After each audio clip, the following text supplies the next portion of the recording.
موچەی فەرمانبەران دواکەوتەوە ئەو بابەتانی کە پێوەستن بە گوزەرانی هاوڵاتیان و پێوەستن بە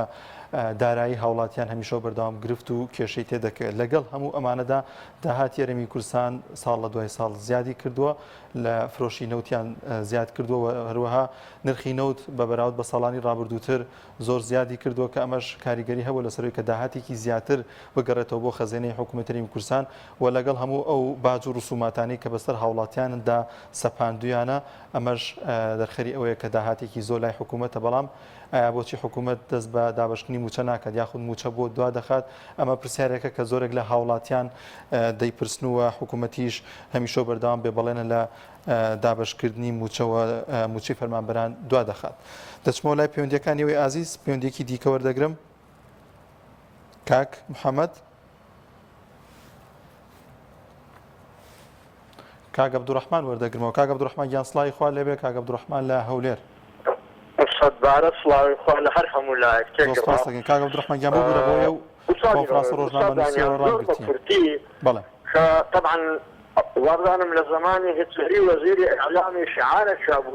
اكذب حتى يصدقك الناس دول روي زناتان دروبك تا اخري واللي ذي خلق بروادك يعني يكشل وسائلي شوردني دماغ يكلا تكرار اغراء وتكرار وعقاقير وانا لو يعني دماغ شوري يكلا زور بكورتي او ملة هرخموي ليها يا هرخموي وشي كرداري لدم دردشي كاكا يكحلتان هيا باش اگر او همو ملتنا راضيه لو دعوانا كان بس نوصر هريم همو متكبسي توصر حكومتي عراقي مركزي لو همو مشاكلانا رزقار دبي ملت فيسناك هم روزي موتهات ونهات وليبرين وباشكوت ونادانمتي او انا خمو ساماني كردستان بممتلكاتي خويا عند ظاهر يكفلس بمنوت الروان نابنا او جا صف صالي ديج اقروا لسر تنها وتنها لسر برنامج وبروجرام وتليفونات بروات هذه بتورك بتعود منين وتاك حل اويا همو متكان نقل سر هري الموتي هريم نقل سر بغداد بكرته وبخوانس فاردن. زۆر سپاس بۆ کاک عەبدوڕەحمان لە هەولێرەوە لەگەڵمانە بوو. دەچمە لای پەیوەندێکی دیکە باوکی محەممەد لە ڕانیە وەردەگرم. باوکی محەممەد سڵاوی خوا لێبێ. باوکی محەممەد. الو سلام علیکم باوکی محەممەد، باشیت؟ سلام علیکم کاتی دانیار جان. علیکم السلام سەرهەر چاو. بەڵێ بەڵێ گوێم لێتەوە باوکی محەممەد. بەڵێ بەڵێ کاتی دانیار جانە من لەگەڵ قسەکانی کاک عەبدوڕەحمانی بەڕێزم زۆر ڕاز دەکاتن. ئەو دەسەڵاتە کی خێری بێری دەهاتی هەرێمی کوردستان هێبەی خۆیان دەزانن، بەری میلەت و خەڵکی نازانن. برایەکەم ئەوانە کە کاتی مووسی دێوە دەزانن ئەتۆ سەرانەیان لێ دەستێنێ، وە دەزانن ئەوانە لە بجێرفان و کار و کاسبی و عارەقی نیچەوانیان دەیدەن بۆ خەڵکە. دوای ئەوانە بابەتی مووسە بەڕاستی کاکە دانیار کردیانە شتێک یعنی هەستی خەڵکیشی پێ کۆنتڕۆڵ دەکەن، یعنی خەڵکانەکی وە ئەدا شتێکی زۆر خەیرتر هەیە کاک دانیارجان. دەترسم ئەگەر ئەو حکوومەتە تەمەنی تەواو بوو یا ڕۆژێک لە ڕۆژان ئاوا سیمینارێک کۆڕێک شتێک بکاتن بەوەی تەواوبوونی بەبوونی ئەو کابینی و مادنی، دەترسم منەتی ئەوە بکەن کە ئەوانە مووچە هەموو مووچەکانیان داوە، یەک لە کاتی خۆیان نەیانداوە، دوو لە پیاوەتی و ئازادی و عەقڵیەتی ئابووری و حکومەتدارێتی نییە ئەوانە کە مووچەکەیان داوە، تەنها مەسەلەکە پیاوەتی ئەوەیە کە نەوت نرخی بەرزە. کاکە دانیارجان ئەگەر نەوە نرخی بەرز نەبیکە دوو ڕۆژی دیکە بیستانە کە بابەتی لێبڕین و پاشەکەوت و نازانم چی ئەوانە دەینە گۆڕێ. کاک دانیار بەڕاستی بێزم دەکتۆ، یعنی شتێکی بۆگەنی چەند مانگە لە پەنایەک کەوتووە کە ڕووی لێدایە کرمی لێدایە، یعنی من بێزم دەکتەوە کاتێک کە باسی حکوومەت و مووچە دەکرێت، یعنی عەیبە مووچە ڕەبت بکرێ بە شتێکی خزمەتگوزاری، ڕەبت بکرێ بە شتێکی یعنی وە برێ امتیازاتی حکوومەت. بابە عەیبە دانیشن بڕۆن قەرەجینە بڕۆنەوە ناو کۆش ناوچیەکان و ئەشکەوتەکان. مووچە مافی ڕەوای میلەتە، مووچە مافی ڕەوای مووچەخۆرە. ئەوە کەی بابەتە ئەنگۆ مووچە بکەن بە منەتن بە شتێک لەسەر خەڵکی حساب بکەن. قەرەجەکان ئەرێ وەڵا ئێوە کەیە حکوومەتداری و دەوڵەتداریە وەرن مەتارات بکەنەوە وەرن مختبەراتی علمی بکەنەوە وەرن گەشت بۆ ناو مانگەکان بکەنەوە وەرن مۆبایلاتی ئەلکترۆنی کۆمپانیا وادەنن ئەو شتانە بکەنەوە ئێستاش ئەوە منە دنیا ئەوە شتێکی نۆرمالی وڵاتەکانی دنیاە ئێوە بەتەمان وچە بکەن بەسرە ملەتیدا هەی لە قەرەد ناشیرنتری نابوترینارە وەڵات والله بێزم دکتۆر باسی حکومڕانی گۆ دەکەن 30 ساڵە نەتانتوانی وە کارەبایەکی بەردەوام بۆ میلەتە جێبەجێکەن نەتانتوانی نەخۆشخانێکی حکومی عملیاتێکی فەقیرێک هەژارێک خواخێری ئەو بەخشین و ئەو دام و دەستگا خێرخوازانە بنووسیتن کە چەندین ماڵی هەتی و چەندین نەخۆشی نەداری پیرەمێرد و پیرەژنی ماڵانی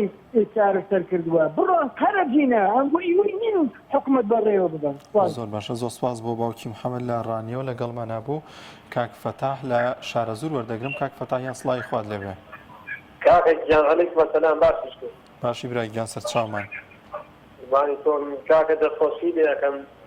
زۆر سپاس من چۆن بەخوای گەورەی 1 دینار 1 پەن عالم لەم حکومەتە نییە بەڵام بە قەناعەت و بە ڕای خۆمتر من ئەوە ڕای خۆمە بەڵێ یعنی بە قەناعەتی خۆم ئەم دەسەڵاتە باشترین دەسەڵات ڕاست هەر لەم کابینەیەدا کاک فەتاح نۆ موچەی فەرمانبەران نەدراون حەتا ئەم دەفعەیان یەک تۆ بڵێ بۆ بەڵێ کاکە گیانم خەڵکە خۆی خراپە وەڵاهی ئێستا عنی حرمەتم هەیە کامە یعنی گەشتی باسی کەندەڵی ئەکا گشتی بۆڵەکا گشتی ناڕازیە يعني هەمووی یەک لە یەک خراپترە تۆ بڕۆ ئێمە هەمومان ئەهلی مسلمانین و هەمومان سواز بەخوا نوێژەکەین و ڕۆژوو ئەگرین و وەڵای هەمومان یەک لە یەک خراپتری کەسمان باش نین کاکە ئەوە قورعانە خوای گەورە خۆی تۆ چۆن بیکار بەدەستی هیوا بۆ ئەنێنێ وایان نە ڕاستەکەی وایە بەخوای گەورەی سەم خۆم ئەوە چەند ساڵە زان خۆم داوا کردووە لە ماڵە ئەوە یعنی خەتای خۆمانە چەندەها وەرگری هەیە هەزاران يعني ئێمە خۆمان بێدەم ئەمدا لەگەڵ وشەوەڵی خۆمان باش نیتر من خۆبەشانەباڵ ئەم دەسەڵاتانە هەڵنادەم ناڵێم بەڵام یعنی سەیری مەساکێک سەیری خەڵقەکەی خەڵکی زۆری باشە بەڵام هەر خەڵک سێری ئەم بوردەگلەی ئەم کۆمەڵە کۆمەڵە چیت بووە ینی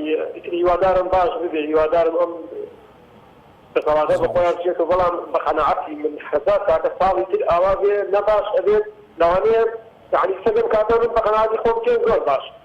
هیوادارم بم شهادت من تو باسەری ثانیەشی من دەستا خۆم شەرمە خەتم گرانی لەخوانین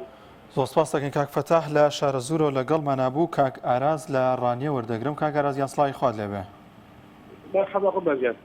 سەر هەردوو چاومە کاک ئارازیان تۆ باشیت باش قوربان سپاس دەکەم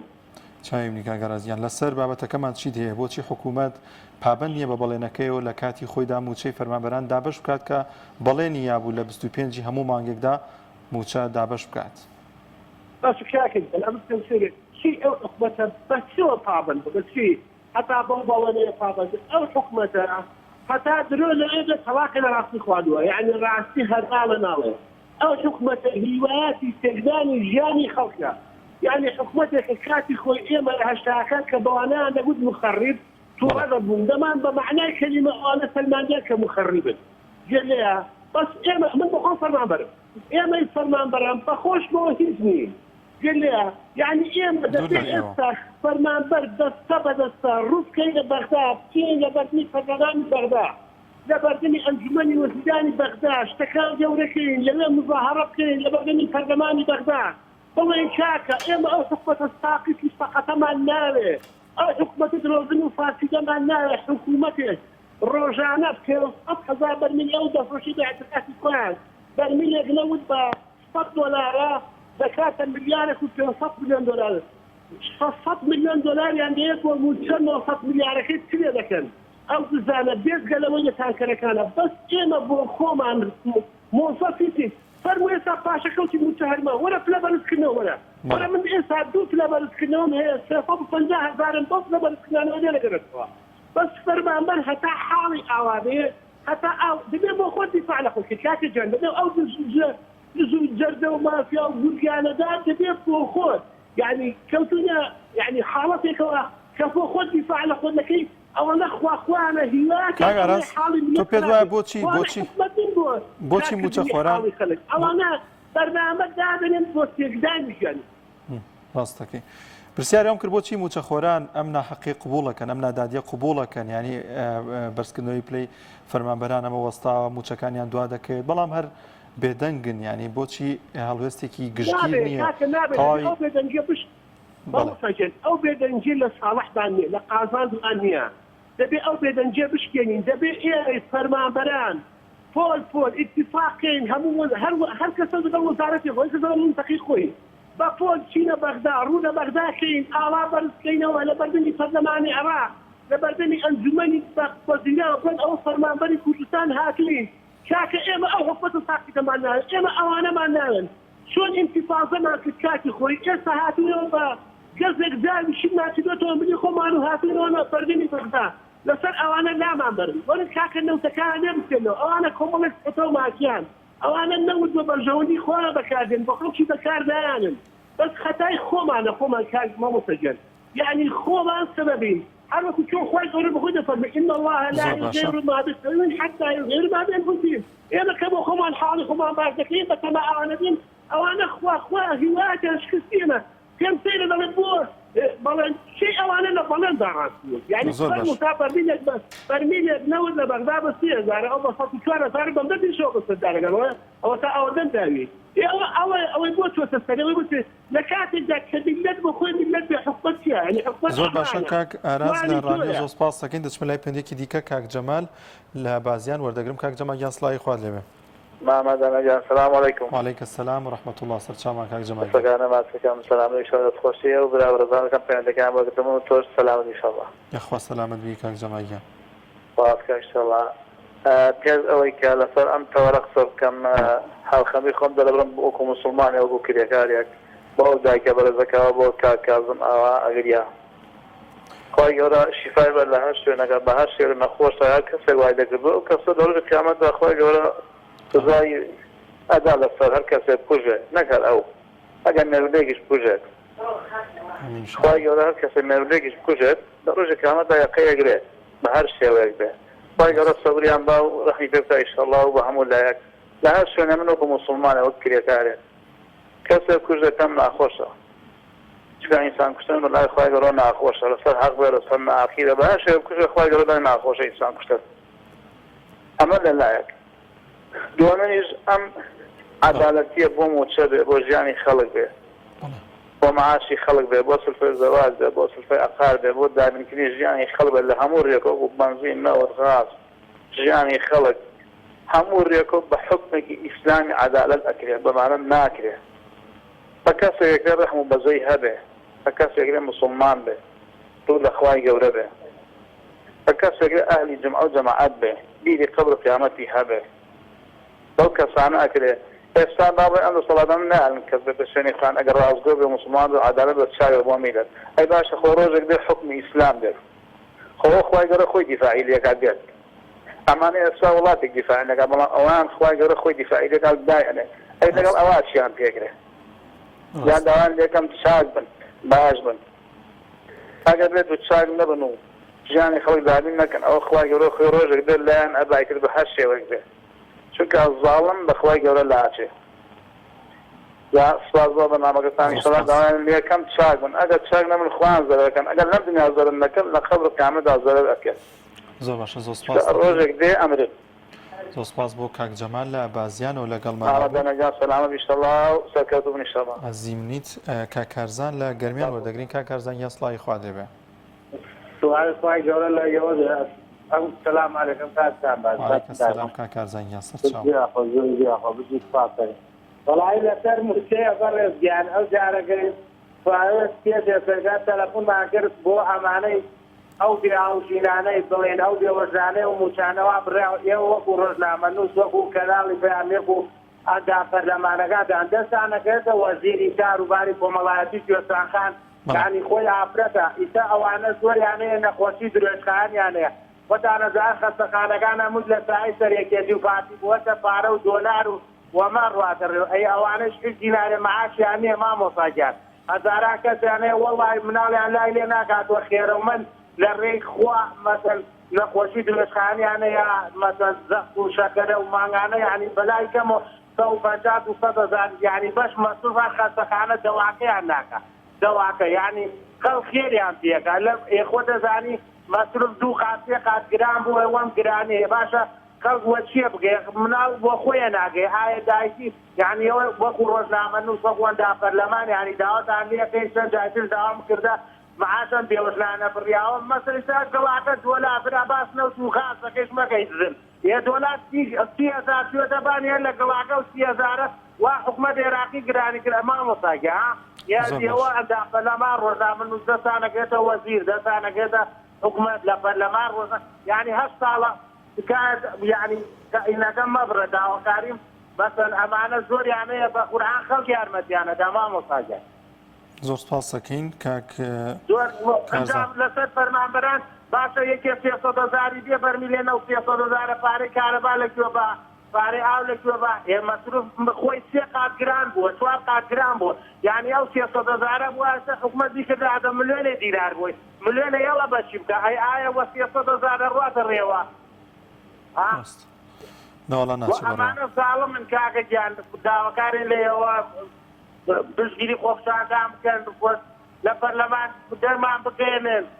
زۆر سپاس دۆستان خۆش بخوانێت داواکارم لە کاروبار کۆمەڵایەتی دۆستانخان دەرمان بکەن پێدان بەرنامەیە لەسەری بکەن چەند جایتر داوامان کردە زۆر مەمنوو زۆر سپاسانەکەی دەستان خۆش بێت زۆر سپاس بۆ کاک کارزان لە زۆر سپاس بۆ خی گەورە لێدا ڕازی بێ خی گەورە عزیز هێمەی کاک کارزانگیان بەڵێزان بەشێک لە چاودێران پێیان وایە کە حکوومەت نیەتێتی موچەی مانگیدا بخاتە مانگی 11 و موچەی مانگی 11ش بخاتە مانگی 12 لەم نێوەندەدا تا دەچینە ساڵی نوێوە موچەیەکی فەرمانبەران دەفەوتێت وە موچەیەکی فەرمانبەران نادرێت بەمەش لەم کابینەیەدا دەبێتە 8 موچەی فەرمانبەران کە تاوەکو ئێستا نەدراوەتە فەرمانبەران و موچە خۆران و لەگەڵیشیدا 9 موچە لە 21 لێبراوە و موچەیەکیش لە 18 لێبراوە لەم کابینەی حکوومەتەری کوردستانەدا بەڵازان دەچمە لای پەیوەندیەکی دیکە کاگۆگر لە سەنگاو کاگۆگریان سڵاوی خوا لێبێ برابر ڕێزەکەم وەڵێگە سەلام سەر چاومان کاگۆگریان برای عزیزی وەڵای خاڵۆگیان خەڵک خۆی سەری خۆی ئێشێنە بە حکوومەتەوە حکوومەت گوێ لەم قسانەی خەڵک ناگرێ بەڵێ لەبەر ئەوەی کاکە میلەت دەتوانێت دەنگی دێنەدا میوێ دەتوانێت ئیشەکانی خۆی بوەستێنن بۆم نمونە مامۆستایان و فەرمانبەران ئەتوانن دەوام نەکەن ڕاستە بۆچی هیچ فشارێک نییە من مەعاشم نادەنێ موچەکەم نادەنێ بۆچی چێبووەتەوە بۆچی واجب بەگرێ بۆچی فشار ناخنە سەر حکوومەت ینی پێ دوایە هۆکارەکەی بۆ چییە گەڕێتەوە کە ئەم نادادیە ئەم ستەمە قبوڵەکرێت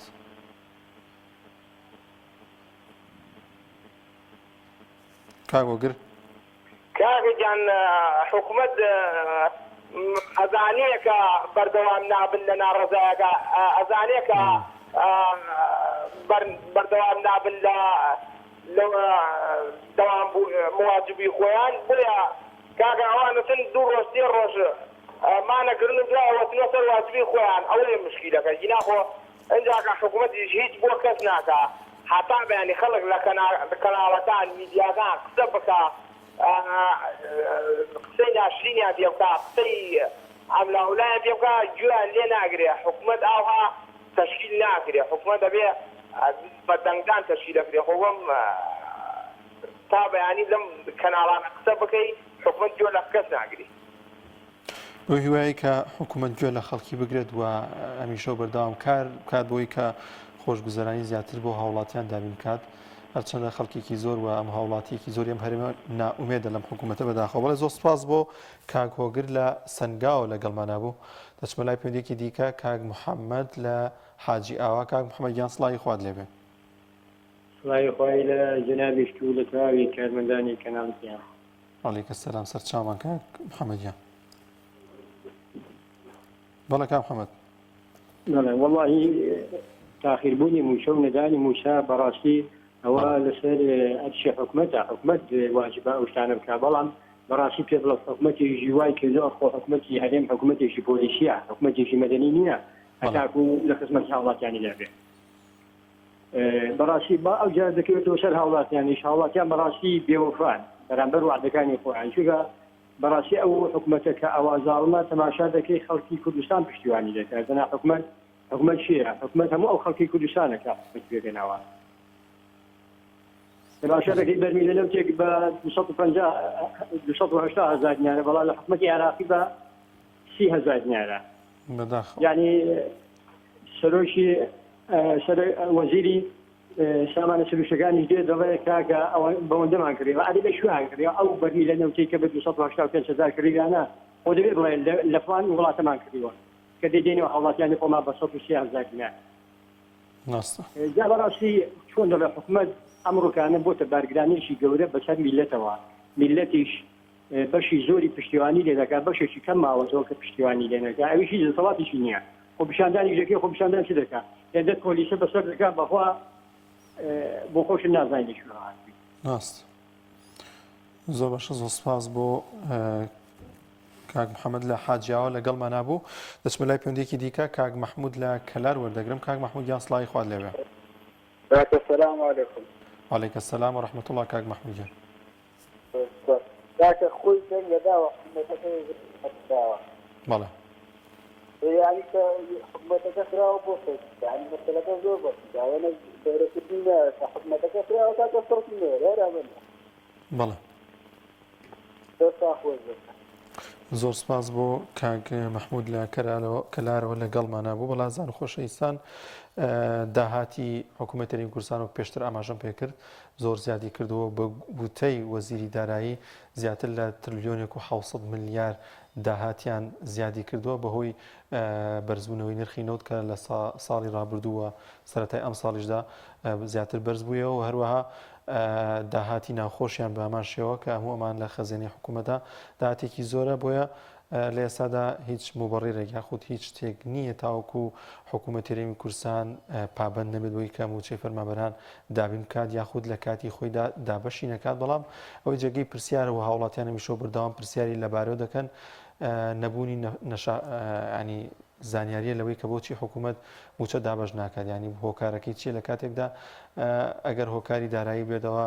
بە هەموو ئەو پێوەرانەی یاخود بە هەموو ئەو داتا دارایانی کە خۆی بڵای دەکاتەوە دەتوانێت موچە لە کاتی خۆیدا دابین بکات. وڵازان دەچمە لای پەیوەندیەکی دیکە بڵێ تا پەیوەندیەکەمان ئامادە دەبێت دەچمە بەشەی لەو کۆمەنتانی و یازی دەخوێنمەوە تاالیم محەممەد نووسەتی چونکە حکوومەت تەنیا لە ئامێری پاکردنەوەی هێزەکانی دەسەڵات بۆ خۆیانە نەک بۆ خزمەتی خەڵکی. سەید عەلی نووسەتی هەمیشە و بەردەوام کار بەدەستانی ئەم میلەتە خەریکی گەندەڵی بوون بیریان لە موچە و خۆشگوزەرانی هاوڵاتیاندا نییە. کاک محەممەد پەیوەندێکی دیکە وەردەگرین کێمان لەگەڵ کاک هاوڕێ لە زەردەریکا وەردەگرین کاک هاوڕێ یان سڵاوی خوا لێمە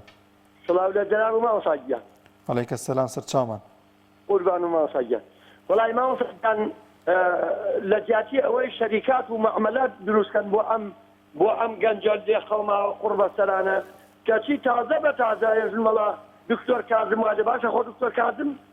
کوردە و خۆیان دایاننا و ئەندام پەرلەمانە و قانون ڕێبێداوە ئەمە کێ ئەوێتە ئەوە ماشێکی هەواڵەکان وڵا دکتۆر کازم نەخۆشەی ئەنی زۆر زۆرتیان خۆشەکە برایەکی ئێمە کە دیفاعمان لێ بکات طبعا ئەوانە ئاوێنەی ئەم میلەتن ئاوێنەی ئەم میلەتن یەکێکی وەکو ئێوە کە عادەتە کێشنوکە ڕای خەڵکۆڕەگرن خۆڵان گوێ لێ ناگرن بەڵام ئایا کارێک لە جاتی مەعامەل دروستکردن لە جاتی نەوتەوزەیکردن لە جاتی کارەبا لە جاتی ئاو لە جاتی بەنزین لە جاتی نەوت یعنی ئەوان ئەمە هەواڵەکانیانە وەڵا دکتۆر کازم وای لێ هاتەوە یعنی خۆ کوردە هیچ خۆ عەرەب نییە فارس نییە تورک نییە خۆ ئەگەر ئەوان بۆ خەڵک نێتوانی ئەوە باسی بکە بەس لەبەرەوە پێدراوە حیزبێکی ئۆپۆزیسیۆنە دیفاعی لەم میلەتە کردێ خۆ چی کردێ زۆری کردێ چی کردێ چی شتێکی خراپەی کردێ دیفاعی لە فەقیر و هەژار کردێ خۆیان ڕێتی ئەدەن جا ناکرێن لێرا قسە بکەی ئەیناتی ئەیەک بووتی کاکە مێژێ براگەبرەی بەڵامی تر بە ئەوەکیان مێژی بەحاصڵەکەی ڕێ ئەدەن قسە بکەیت و بەڵام دوای ئاوای لێکەن